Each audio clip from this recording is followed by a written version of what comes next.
Starseeds, Lightworkers, Unwoken People's Problems, Part 1.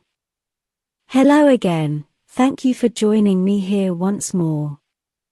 I hope you are all doing very well. I am Mari Swaruu.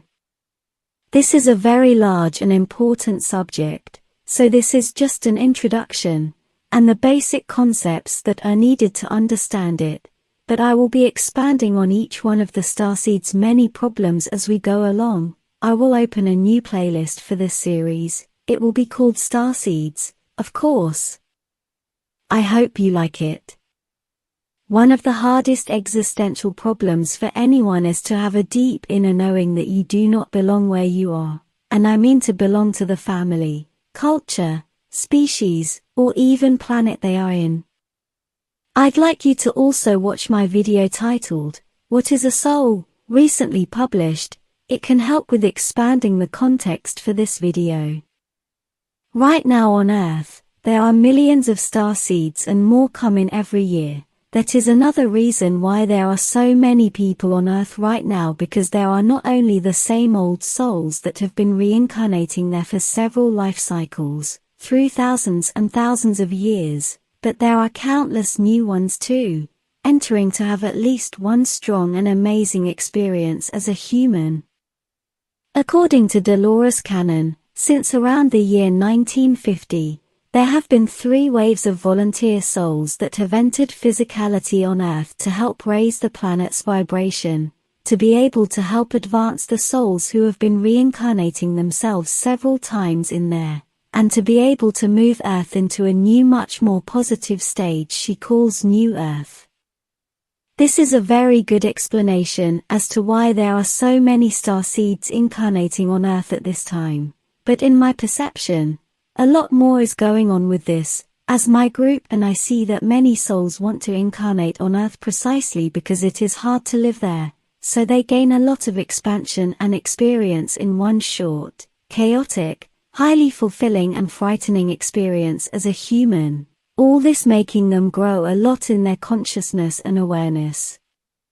As I explained in other previous videos, people go to Earth to have that strong experience, not only incarnating there directly but also visiting as someone who belongs to another stellar culture but that looks human enough to be able to pass as one with a pair of jeans and a rock and roll shirt on. And there are many variants to this, as I have already mentioned before. But what problems do they usually encounter? First of all, it is said that forgetting whom they were before incarnating on Earth is essential to be able to experience what it is to be human in full, because if they would remember their past lives, and the simple fact that they are an eternal soul from higher realms and that you never really die, the experience on Earth wouldn't be as strong, and the souls wouldn't enjoy and benefit from the entire experience of being human. There is a lot of talk about memory wiping, souls having their memory erased right before entering Earth as a human, but in my understanding and as someone with somewhat of a different perspective, I don't see and I don't agree with any mind and memory swipe and erasure, with some kind of technological means, all to exploit souls recycling them. All this by some arcane evil force who has taken over Earth. How I see and understand what is going on there, is that the reason why souls cannot remember their previous lives as stellar people, with some exceptions of course, is simply because of a frequency incompatibility, where the memory of having lived in higher realms, in some other high vibration planet, or simply in the afterlife or between lifetimes, is of a very high vibration and frequency, and he contrasts a lot with Earth's mostly low-frequency realm of existence. This makes it very difficult to remember anything beyond the planet's low-frequency realm, simply because the other realm's frequency and Earth's are so different and therefore incompatible. This is also why it is hard for most people to remember dreams, because they too occur in some very high, and much lighter experimental realm. In simpler words, the memory cannot tune into the physical body because of a simple frequency incompatibility, And here I must remind you all that from the perspective and understanding of my group and me, memory is not stored in the body, it is in the ether, and it only comes into the body through cellular translators called neurons, and though DNA acting as an antenna in every cell in a body. The problem with all this for starseeds is that their souls naturally hold such a high frequency that they end up remembering a lot of their previous lives and experiences before being human. And the most prevalent of these memories are not necessarily of specific events, but of a deep inner knowing that they belong elsewhere. And this deep inner knowing can make them very unhappy because they undeniably know that there is a better, more comfortable, harmonious, and loving place to exist in, and they have experienced it, therefore they hold a very strong need to get back to that state or place where they feel and know they belong, and where they felt part of, accepted, and loved. All souls in the end are starseeds, but most have incarnated on Earth so many times before that they have already adapted all their frequency of existence, and their vibration to the one of that realm. So unlike what happens with newcomer souls, they usually do not feel a need to go back to another planet, and the feeling of having experienced a better place to live in is mostly associated with the afterlife alone and with utopian dreams. The strong inner knowing each starseed has about not belonging to Earth's realm can cause them much trouble throughout their lives.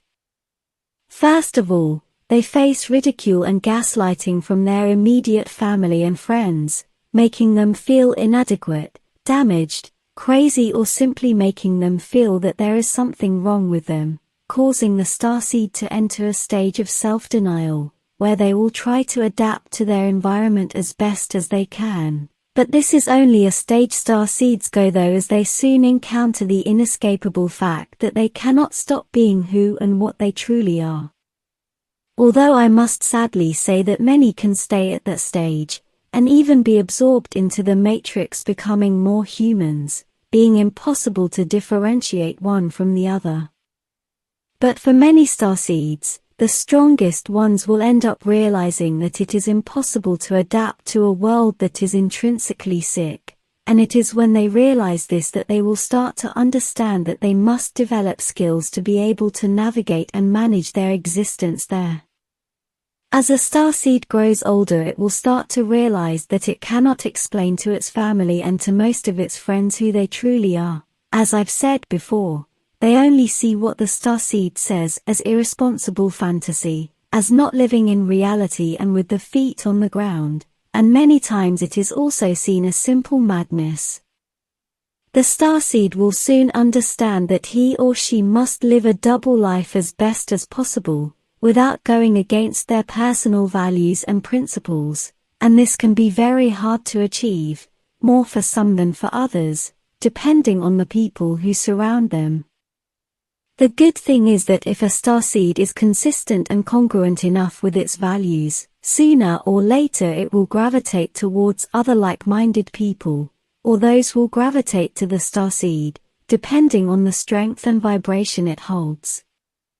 But there is the strongest type of starseed that can function alone on Earth, isolated from others, being congruent with their stellar identity and with their principles and values, and that have developed enough skill to navigate and even exploit the matrix to their advantage to be able to fulfill their life mission and expectations. And talking about life missions, these are the hardest to define as they depend only on the perspective, wants and needs of each starseed, where their sole presence and existence on Earth are more than enough to justify their presence and physicality as a human, yet saying this to them is not fulfilling enough for many, as they feel the need to be doing something more significative, and with more meaning other than just existing there, as some sort of etheric antenna only to bring the frequency and the vibration of higher realms to Earth. So, only each starseed can know its life mission and path, no other person can help them find it, only guide them as best as possible so they can find that life mission on their own.